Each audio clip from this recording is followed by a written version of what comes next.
দর্শক, আপনাদের সবাইকে স্বাগত জানাচ্ছি এনটিভির প্রতিদিনের আয়োজন স্বাস্থ্য প্রতিদিন অনুষ্ঠানে। আপনাদের সঙ্গে আছি আমি ডাক্তার সানজিদা হোসাইন। দর্শক, যে বিষয়টি নিয়ে আজ আমরা আলোচনা করব সেটি হচ্ছে ব্রেইন টিউমার। এই বিষয়টি নিয়ে আলোচনার জন্য আমাদের স্টুডিওতে আজ উপস্থিত আছেন একজন বিশেষজ্ঞ চিকিৎসক। আমরা পরিচিত হয়ে নিচ্ছি আমাদের আজকের অতিথির সাথে। ডাক্তার মোহাম্মদ নুরুজ্জামান খান 1971 সালে রাজবাড়ী জেলায় জন্মগ্রহণ করেন। তিনি 1997 সালে ঢাকা মেডিকেল কলেজ থেকে MBBS ডিগ্রি অর্জন করেন। এরপর তিনি চিকিৎসা বিজ্ঞানে উচ্চতর নিউরোসার্জারি ডিগ্রি লাভ করেন। বর্তমানে তিনি শহীদ সোহরাওয়ার্দী মেডিকেল কলেজের নিউরোসার্জারি বিভাগের সহকারী অধ্যাপক হিসেবে কর্মরত আছেন। আপনাকে স্বাগত জানাচ্ছি। আপনাকে ধন্যবাদ। ব্রেইন টিউমার অত্যন্ত জটিল একটি সমস্যা। একটু জানতে চাইব প্রথমেই যে ব্রেইন টিউমার জিনিসটা আসলে কি? ব্রেন টিউমার হলো ব্রেনের আমাদের ব্রেন ঠিক ছোট করে বললে ব্রেন হবে। ব্রেন ছাড়া আরও কিছু জিনিস আমাদের মাথায় রয়েছে, যেমন ব্রেনের বাইরে একটা পর্দা রয়েছে যেটাকে আমরা মেনিনজেস বলি, তার উপরে একটা হাড়ের একটা খুলি রয়েছে যেটাকে স্কাল বলি আমরা, তারপরে স্ক্যাল্প বা স্কিন যেটা রয়েছে স্কিন বলি। তো আমরা ব্রেন টিউমার বলতে মেইন যে ব্রেইনটা, শুধু ব্রেইনের টিউমারকেই বলতেছি না, তার সাথে অ্যাসোসিয়েটেড অন্যান্য যে স্ট্রাকচারগুলো বা যে অ্যানাটমিক্যাল যে জিনিসগুলো রয়েছে সেগুলোর টিউমারকেও আমরা একসাথে কম্বাইন্ডলি বলতে পারি যে ব্রেন টিউমার। এখন বিভিন্ন ধরনের ব্রেন টিউমার হতে পারে, যেমন ব্রেনের ভিতরে যদি যে মেনিনজেসগুলো আছে সেই মেনিনজেস থেকে যদি টিউমার আসে তাহলে আমরা মেনিনজিওমা বলি অনেক সময়। তারপরে ব্রেনের ভিতরে আপনার গ্লায়োমা, ব্রেনের ভিতরে গ্লায়াল কিছু টিস্যু বা সেল থাকে, সেগুলো থেকে যদি টিউমার আসে সেটাকে আমরা গ্লায়োমা বলি। তারপর ইপেন্ডাইমোমা হতে পারে, ইপেন্ডাইমোমা আসতে পারে, পিনিয়াল রিজন টিউমার আসতে পারে। তারপরে মানে বৃহৎভাবে আমরা ব্রেইন টিউমার বলছি, কিন্তু এটির অনেক ধরন রয়েছে। যেমন আপনার আমাদের কোথায় হয়েছে তার উপর ডিপেন্ড করে। যেমন আমাদের পিটুইটারি গ্ল্যান্ড আছে, মাস্টার মানে এন্ডোক্রাইন গ্ল্যান্ডগুলোর ভিতরে master of the endocrine gland বলি, পিটুইটারি গ্ল্যান্ড, সেখানেও আপনার ব্রেন টিউমার হতে পারে। তার কারণে শরীরের অন্য জায়গায় দেখা যায় বিভিন্ন ধরনের চেঞ্জ চলে আসতেছে। কেউ অনেক লম্বা জাইগেন্ট হয়ে যাচ্ছে, আবার কেউ দেখা যাচ্ছে অ্যাক্রোমেগালিক, চেহারাটা চেঞ্জ হয়ে যাচ্ছে, মোটা হাত পায়ের আঙ্গুলগুলো মোটা মোটা হয়ে যাচ্ছে। এগুলো পিটুইটারি টিউমারের জন্য হতে পারে। একটু জানতে চাইবো এর পেছনে কি কোনো কারণ বা ফ্যাক্টর কাজ করে কিনা? টিউমার তো ডেফিনেটলি বলা হয় যে কিছু কারণ থাকে, যদিও কারণগুলো এখনও ওইভাবে এস্টাবলিশড কারণ না, তারপরেও বলা যায় বিভিন্ন ধরনের কারণ। যেমন স্মোকিং, আমি বলবো যে স্মোকিং শরীরের যে কোনো জায়গায় টিউমারের ক্ষেত্রে স্মোকিং একটা রোল রয়েছে, স্মোকিং এখানেও রয়েছে। আর তাছাড়া ব্রেনে তো সেকেন্ডারি টিউমারও হতে পারে, শরীরের অন্য জায়গায় টিউমারও ব্রেনে চলে যেতে পারে। সুতরাং স্মোকিং একটা ইম্পর্টেন্ট ফ্যাক্টর এখানে। তারপরে এই রেডিয়েশন, বিভিন্ন ধরনের রেডিয়েশন যদি হয়, যেমন ধরেন যারা এক্সরেতে কাজ করে, এক্সরে ফিল্ডে কাজ করে, তাদের ক্ষেত্রে কিন্তু টিউমারটা হতে পারে।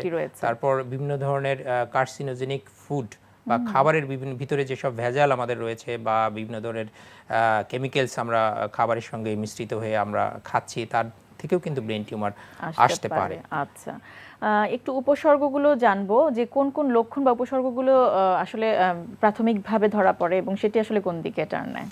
আসলে ব্রেন টিউমারটা আমি আগেই বলেছি বিভিন্ন ধরনের ব্রেন টিউমার রয়েছে এবং বিভিন্ন লোকেশনে, বিভিন্ন জায়গায়, ব্রেনের বিভিন্ন জায়গায় টিউমারগুলো হয়। এই বিভিন্ন ধরনের টিউমার এবং বিভিন্ন লোকেশনের টিউমারের উপরে নির্ভর করে তার উপসর্গগুলো আসে। যেমন ধরেন কিছু টিউমার আছে খুব সিভিয়ার মাথা ব্যথা নিয়ে প্রেজেন্ট করে, হ্যাঁ, তবে মাথা ব্যথা নিয়ে প্রেজেন্ট করলেও সব মাথা ব্যথা কিন্তু ব্রেন টিউমারের জন্য না। মাথা ব্যথারও অনেক ধরনের মাথা ব্যথা রয়েছে, তার ভিতরে খুব রেয়ার কারণ হলো ব্রেন টিউমার।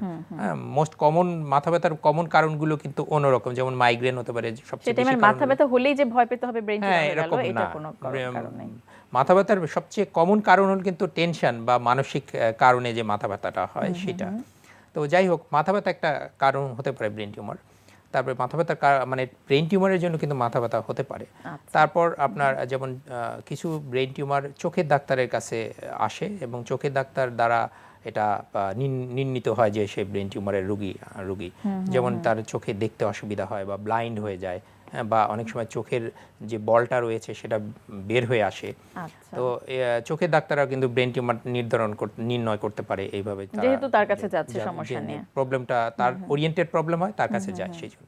আবার ঠিক একই রকমভাবে দেখা যাচ্ছে যে নাক কান গলার বিশেষজ্ঞ যারা, তাদের কাছেও কিন্তু ব্রেন টিউমার ধরা পড়ে। যেমন মনে করেন যে আপনার একজনের পোস্টিরিয়র ফোসাতে টিউমার হলো সিপি অ্যাঙ্গেল টিউমার বলি আমরা, যে পিছনের দিকে এই ল্যাটারাল সাইডে এরকম সাইডে টিউমার হয় ভিতরে, সেটার কারণে দেখা যায় যে সে কানে শুনতে পায় না। তখন কানে যেহেতু শুনতে পায় না, সে কানের ডাক্তারের কাছে যায় ন্যাচারালি, তখন সিটি স্ক্যান করলে বোঝা যায় যে তার একটা ব্রেন টিউমার ধরা মানে পড়েছে। এটি কি হঠাৎ করেই হতে পারে নাকি আস্তে আস্তে কম শুনছে সেখান থেকে হঠাৎ হ্যাঁ, করে আস্তে আস্তে, এটা ডেফিনেটলি আস্তে আস্তে হয়। আবার অনেক সময় নাক ব্রেন টিউমার যদি মাথার নিচের দিকের কোনো ব্রেন টিউমার হয়, যেটা নিচের দিকে নেমে এসে মানুষের নাকের উপরের অংশটা ব্লক করে দেয়, সেক্ষেত্রে কিন্তু নাক কান গলার ডাক্তারের কাছে দিয়ে প্রেজেন্ট করতে হবে। আর সবচেয়ে মজার ব্যাপার, আপনি নিজেও হয়তো জানেন, যেহেতু আপনি নিজেও ডেন্টিস্ট, অনেক টিউমার কিন্তু ডেন্টিস্টের মাধ্যমেও আমাদের কাছে আসে। যেমন ধরেন তার সিভিয়ার নিউরালজিক পেইন থাকে, যেটা সে দাঁতে ব্যথা নিয়ে আসে, সে সে দাঁতে ব্যথা, কিন্তু কোন দাঁতে ব্যথা সেটি কিন্তু বোঝে না, বুঝতে পারে না। তখন দেখা যায় যে উৎস তো দাঁত না আসলে। হ্যাঁ, রাইট। সেক্ষেত্রেও কিন্তু আমাদের কাছে আসে এরকম প্রবলেমগুলো নিয়ে আসে। অনেক ধরনের উপসর্গ রয়েছে আসলে, কিন্তু আপনাদের কাছে যখন এই জাতীয় সমস্যা নিয়ে যাচ্ছে, প্রথম থেকেই আমি একটু জানতে চাইবো যে একেবারে শুরুতেই আপনাদের কাজটা তখন কি থাকে যখন এই জাতীয় সমস্যা নিয়ে রোগীরা আসছে, আপনারা কিভাবে নিশ্চিত হন যে টিউমার?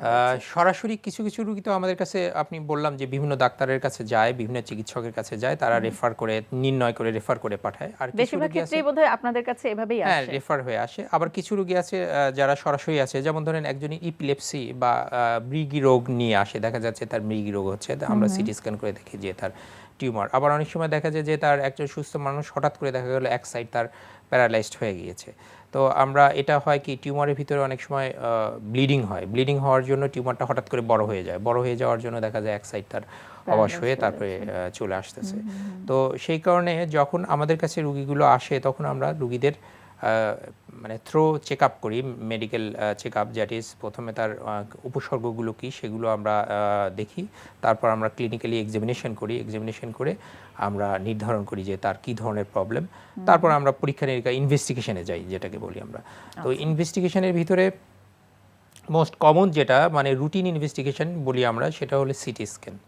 আর অনেক ক্ষেত্রে যখন আমরা পরীক্ষা নিরীক্ষা করে মোটামুটি শিওর হই যে তার ব্রেনে কোনো সমস্যা রয়েছে, তখন আমরা সিটি স্ক্যান না দিয়ে সরাসরি তাকে এমআরআই পরীক্ষা দেই, কারণ এমআরআইটা সিটি স্ক্যানের থেকে অনেক বেশি রোগ নির্ণয়, নিখুঁতভাবে রোগ নির্ণয় করতে পারে। তখন আমরা, আচ্ছা, যখন নিশ্চিত হয়ে যান যে কোথায় টিউমারটা রয়েছে, এরপরে আপনাদের চিকিৎসা পদ্ধতিটা ডিপেন্ড করে কিসের উপর, বা কিভাবে তাদেরকে চিকিৎসা দিয়ে থাকেন? এখন এরপর আমরা যখন দেখি যে টিউমার রয়েছে এবং কোথায় রয়েছে, কত বড় টিউমার, কী ধরনের টিউমার, এগুলো সব কিন্তু এমআরআইতে ডেলিনিয়েশন করা যায়। তো কিছু কিছু টিউমার থাকে যেগুলো এন্ডোক্রাইন সিস্টেমকে অ্যাফেক্ট করে, তো তখন আমরা আবার তার বিভিন্ন ধরনের হরমোনাল পরীক্ষা নিরীক্ষা করি। আবার কিছু টিউমার, যেমন বললাম যে চোখের সমস্যা নিয়ে আসে, তখন আমরা আবার চোখের কিন্তু তার ফিল্ড ভিশনটা দেখি, ফিল্ড অ্যানালাইসিস করি যে কোন সাইডের প্রবলেমটা তার রয়েছে। এটা শুধুমাত্র তার টিউমারের জন্য যে তাও না, এর পরবর্তীতে যাতে সে কোনো ক্লেম না করতে পারে যে তার চোখে সমস্যা ছিল না, আপনি অপারেশন করার পর চোখে প্রবলেম হয়েছে, এটা ডাক্তারের সেফটির জন্য প্রয়োজন হয়, এবং রুগীকে কনভিন্স করার জন্য যে আপনার কিন্তু চোখে এরকম সমস্যা আছে যেটা আপনার ভালো হতে পারে, নাও পারে, অপারেশন করে আমরা টিউমারটা ফেলে দিব, কিন্তু যদি আপনার স্থায়ী চেঞ্জ হয়ে যায় চোখে, সেটা কিন্তু ফিরে আসবে না। তো এই বিভিন্ন কারণে কিন্তু আমরা চোখেরও পরীক্ষা করে দেখতে হয় আমাদের।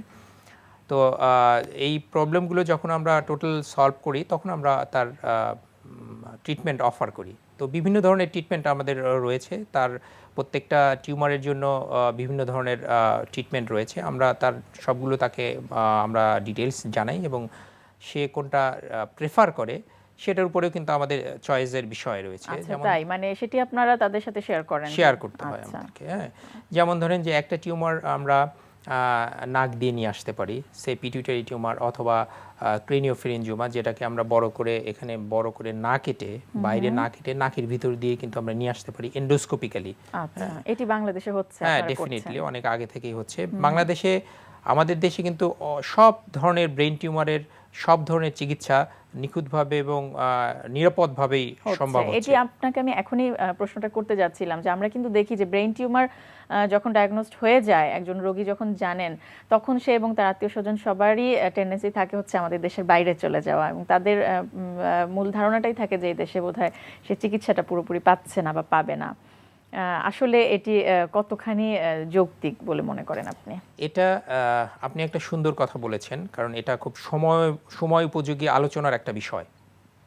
কারণ আমাদের দেশে এখন বাইরে যেয়ে ট্রিটমেন্ট করাটা অনেকটা ফ্যাশনের মতো হয়ে গেছে। ব্রেন টিউমার বলে না, আমি তো অনেক রুগী দেখি যারা সামান্য সর্দি কাশির জন্য বাইরে চলে যাচ্ছে, বা সামান্য অ্যাপেন্ডিক্স অপারেশন বলেন, টনসিল অপারেশন করেন, এরকম সামান্য যেটা 10 মিনিটের কাজ বা 20 মিনিটের মানে একেবারে নিরাপদ একটা সার্জারি, এই ধরনের অপারেশনও দেখা যাচ্ছে তারা বাইরে চলে যাচ্ছে। এবং আমি দেখি বাইরেও দেখি যে অনেক লোক কারণ কাগজপত্র নিয়ে আসে তারা বাইরে থেকে। আবার অনেক রুগী দেখি যারা বাইরে যায় অপারেশনের কথা বলছে তারা দেশে এসে আবার অপারেশন করছে, বা অনেক রুগী দেখি বাইরে থেকে যারা বিভিন্ন ধরনের আমাদের প্রবলেম। দেশে বিশ্বমানের চিকিৎসা হচ্ছে এবং খুব স্বল্প মূল্যে, তুলনামূলকভাবে কম খরচে কিন্তু ভালো মানের ডাক্তার এবং চিকিৎসক সার্জন দিয়ে কিন্তু এই চিকিৎসাগুলো হচ্ছে। এবং আশা করছি এই ধারণা নিয়ে যারা আছেন তাদের সেই ধারণাটা আস্তে আস্তে চলে যাবে এবং পুরো চিকিৎসা এবং সুবিধাগুলো তারা ভোগ করতে পারবেন। আপনাকে অনেক অনেক ধন্যবাদ, আমরা অনেক কিছু জানতে পারলাম আপনার কাছ থেকে। আপনাকে অনেক ধন্যবাদ। প্রিয় দর্শক, আমরা শুনছিলাম ব্রেইন টিউমার এই বিষয়টি নিয়ে বেশ কিছু গুরুত্বপূর্ণ তথ্য, যে পরামর্শগুলো আমাদের আজকের অতিথি আমাদের দিলেন সেগুলো আশা করছি আপনাদের উপকারে আসবে। দর্শক, এই পর্যায়ে নিচ্ছি একটি ছোট্ট বিরতির পর ফিরে আসছি, আমাদের সঙ্গেই থাকুন। দর্শক, বিরতির পর আবার স্বাগত জানাচ্ছি স্বাস্থ্য প্রতিদিনে। এখন আপনাদের জন্য রয়েছে আমাদের নিয়মিত আয়োজন সুস্থ দেহ সুস্থ মন। আজকে আমরা দেখাবো ব্রুসের সেকেন্ড মুভমেন্ট।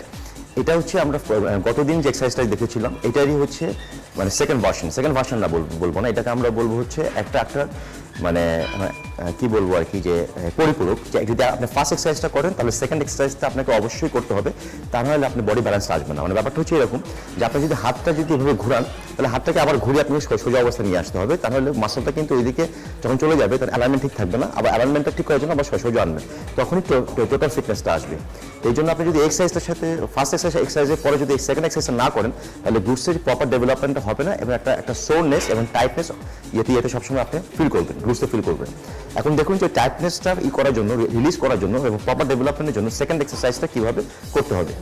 ওকে, এটা যেটা করবেন উল্টার দিকে চলে যাবেন। এর আগে যেটা করেছিলেন আপনার থায়ের উপরে রেখেছিলেন, এখন যেটা রাখবেন থায়ের পিছন দিকে রাখলেন, এবং নিজ যে জয়েন্টসটা এটার উপরে রাখবেন জিনিসটা। ওকে, ফোকাস থাকবে গ্লুটস থেকে প্রেসার দিয়ে উপর দিকে উঠাবেন। Go up, yes, go all the way, পুরোটা যাবে, go back, yes, okay, go front, go back. Control মোশনে যদি আপনার রকিং মোশনে মানে যদি আপনি করেন তাহলে আপনার পুরো ফোকাসটা চলে যাবে আপনার হ্যামস্ট্রিং মাসলে এবং আপনার অ্যাব মাসলে। ওকে, গো, ইয়েস, গো। খেয়াল করবেন এটা হচ্ছে কন্ট্রাকশন, গো, হ্যান্ড পিছন দিকে, সামনের দিকে যাও। This is the stretching. Contraction এবং স্ট্রেচিং পুরোটাই আপনাকে ফিল করতে হবে। যদি ফিল না করেন গ্লুটসের মাসল হবে না, কারণ গ্লুটসের মাসলটা একটু কমপ্লিকেটেড মাসল, এটাকে ফিল করা, ফোকাস করা। ওকে, রাখো। একটা জিনিস আমি মেনশন করে রাখি, যেটা আমি বারবারই বলছি, যদি আপনি যদি ঠিক মতো এক্সারসাইজটা না করেন, যদি ডগিং মোশনে করেন, তাহলে আপনার প্রেশারটা পড়বে হচ্ছে লেগসে এবং অ্যাবসে।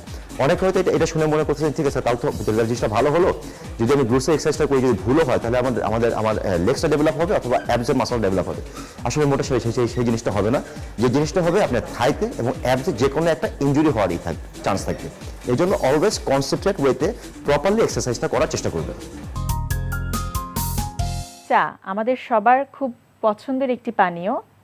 চায়ের রয়েছে কিছু পুষ্টি গুণাগুণ। কি কি পুষ্টিগুণ রয়েছে এই চায়ের ভেতর, চলুন শুনে নেই একজন পুষ্টিবিদের কাছ থেকেই। বিশ্বের জনপ্রিয় পানীয়ের মধ্যে চা একটি অন্যতম পানীয়।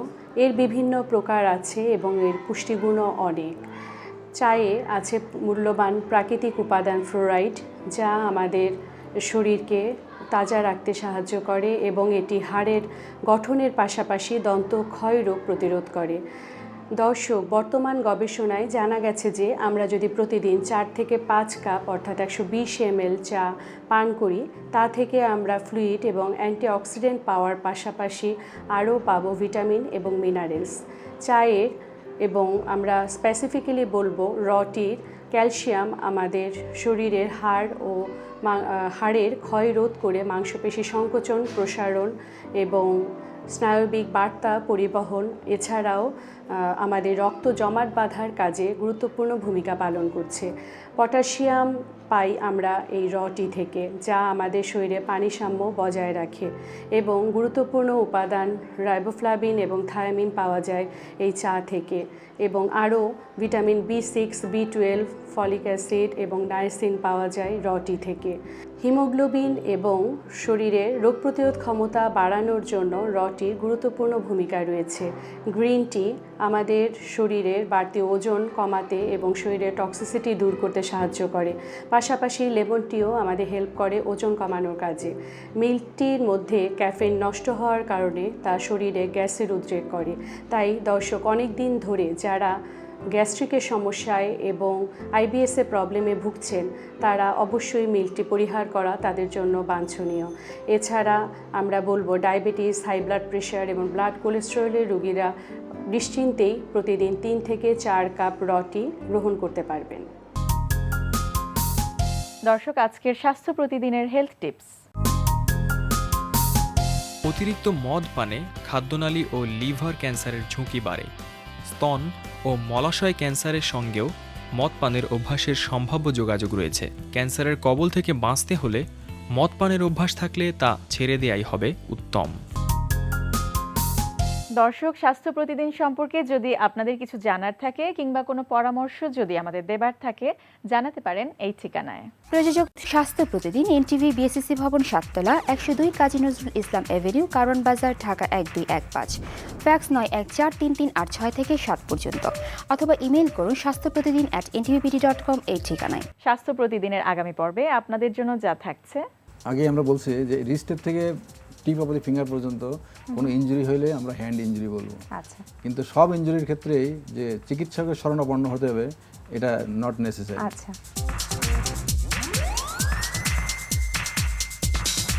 প্রিয় দর্শক, বিশ্বের যে কোনো প্রান্ত থেকে যে কোনো সময় আপনাদের পছন্দের অনুষ্ঠান স্বাস্থ্য প্রতিদিন দেখতে চাইলে ভিজিট করতে পারেন আমাদের পূর্ণাঙ্গ ওয়েব পোর্টাল www.ntvbd.com। আজ এ পর্যন্তই। আপনারা সবাই ভালো থাকুন, সুস্থ থাকুন। আগামীকাল আবারও দেখা হবে ঠিক একই সময় এনটিভি পর্দায়।